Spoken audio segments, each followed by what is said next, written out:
হরে কৃষ্ণ। মন্দিরে বিভিন্ন উপাচার দিয়ে পূজার বিধিবিধান শাস্ত্রে বর্ণিত হয়েছে। পঞ্চ উপাচার, ষোড়শ উপাচার এবং ৬৪ উপাচার।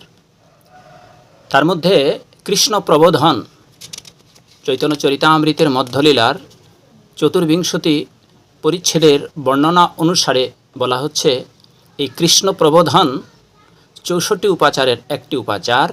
মন্দিরের প্রবেশদ্বারে একটি ঘণ্টা বাজানো কর্তব্য।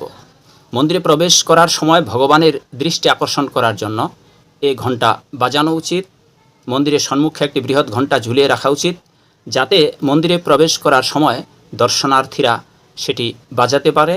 একে বলা হয় প্রবোধন বা বাদ্যযন্ত্র দ্বারা ভগবানের কাছে প্রার্থনা নিবেদন করা।